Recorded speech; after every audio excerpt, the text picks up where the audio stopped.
nunca, na verdade, recebi salário, ok? Não que eu seja contra salário, tá? Até porque não dá para todo mundo ser patrão, obviamente. Há pessoas que têm um perfil mais de funcionário, que gosta dessa estabilidade, etc. Mas nunca deixei de falar aqui em Portugal, você depender de salário mínimo, está cada vez mais complicado, tá? Então, não estou aqui demonizando o salário, ok? Não estou demonizando quem não é empreendedor, como eu sou e muita gente não é isso. Mas cada vez vem alertando da dificuldade que está. Aliás, antes da pandemia já não era tão fácil. Agora, então, com pós-pandemia e com uma guerra e com uma inflação chegando aí, então essa live tem o objetivo de você pensar nesse assunto, tá bom? Olá, Vanessa, tudo bem? Espero que dê tudo certo lá com o financiamento e a gente consiga fechar essa compra do imóvel, tá bom, Vanessa? Vamos lá. Então, o que acontece? Deixa eu dar um panorama aqui para vocês, rapidamente, que também tem a ver com o assunto do que está se passando aqui em Portugal, tá? Não é para, obviamente, para tirar o sonho de vocês, mas é para também não acharem, não iludir, você não pensar que as coisas estão iguais antes da pandemia ou antes da guerra, tá? Todo mundo sabe, é mundial, há uma inflação que está para acontecer, já começou aqui em Portugal, no mundo inteiro, a inflação dos próprios alimentos, energia, etc. Então, aquele salário que você almejava há 2 anos atrás em Portugal, se for aquele mesmo valor, você já não faz as mesmas coisas com o mesmo valor que você pensava em ganhar há 2 a 3 anos atrás, tá? Então, isso é um fato.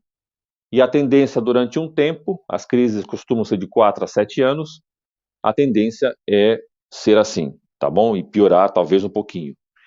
Portugal está um pouquinho fora dessa linha, ou seja, eu coloquei no meu Telegram, Portugal, da zona euro, é o país que mais cresceu no último trimestre, e já está se falando de um crescimento maior para o próximo trimestre, tá?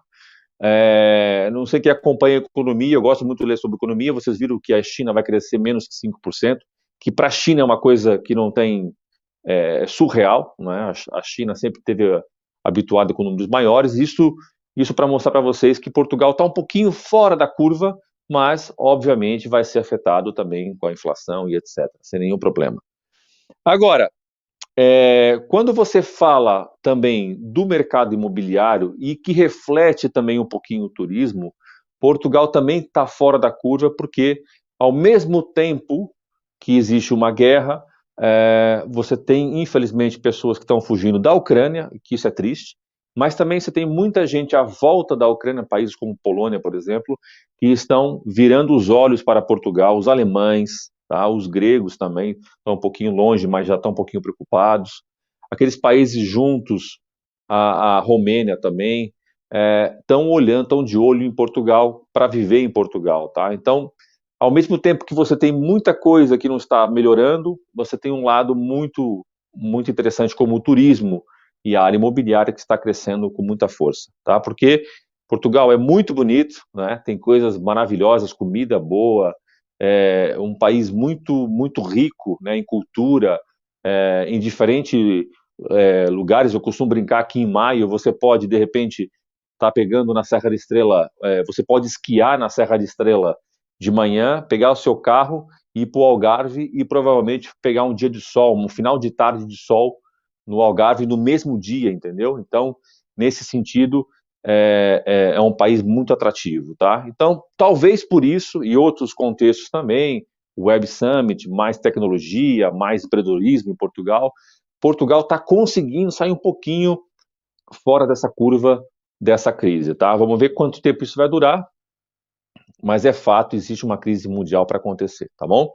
Então, dando esse contexto, né, e tentando fazer aqui um pouquinho um paralelo entre o que você consegue fazer com o salário mínimo no Brasil e o que você faz com o de Portugal, eu quero começar esse bate-papo perguntando para vocês qual é o valor nesse momento do salário mínimo no Brasil, ok? Um salário mínimo no Brasil, qual é o valor. Escrevam aqui, tá bom? Fico aguardando aqui, tá? Aqui em Portugal, são 705 euros, ok? Enquanto vocês escrevem aí, eu vou dar aqui outros dados, tá? O que acontece? 705 euros não é bem aquilo que você recebe, tá? Porque você tem impostos, mas ao mesmo tempo você não recebe só 12 salários, você recebe 14 salários, tá bom? E o que acontece também é que, obviamente, quanto menos você recebe, menos impostos você paga. Quanto mais você recebe, mais impostos você paga, tá?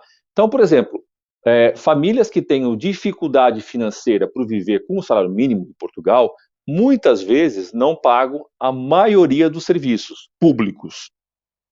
Por quê? Porque, obrigado, Pedro, valeu. Pablo, legal. Por quê? Grande Roberto, tudo bem? Porque aqui em Portugal, o que é público não é totalmente gratuito, né? O hospital público você paga uma taxa moderadora, a faculdade você paga uma propina, as escolas públicas você paga um valor para o seu filho ter a refeição, é barato, 30, 40 euros. Então, para a classe média portuguesa, ou pessoas que vivam aqui, o serviço público não é totalmente gratuito. Então, quem tem um salário um pouquinho maior, quando utiliza o serviço público, paga esses valores. Quem tem dificuldade financeira tem isenções nesses valores. E é isso que cria muita dificuldade nas redes sociais, que as pessoas... que é muito louco, tem dois polos. Tem muita gente louca nos canais do YouTube, em redes sociais, falando, não venham, você consegue viver super bem, é o paraíso, né? Que é loucura, não é bem assim, tá? E ao mesmo tempo você tem um monte de gente criticando que você vai morrer de fome, que você não vai ter acesso a serviços, porque não dá para nada o dinheiro. Então há dois extremos aqui que não batem certo, tá? Então, se você tem dificuldades financeiras, a maioria dos serviços públicos que você deveria pagar, você não paga, tá? Então, acaba por ter uma compensação nesse sentido, tá bom? Então, vamos pensar assim um pouquinho, tá? Vamos fazer assim um paralelo bem interessante, tá? Eu vou tentar comparar cidades que eu conheço, beleza? Não vou falar de estados do Brasil, que eu não conheço a realidade. Então vamos pegar, por exemplo, vamos pegar Santos, né, em São Paulo. Tem alguém aqui de Santos, em São Paulo? Tá? Escrevam aí, vamos lá.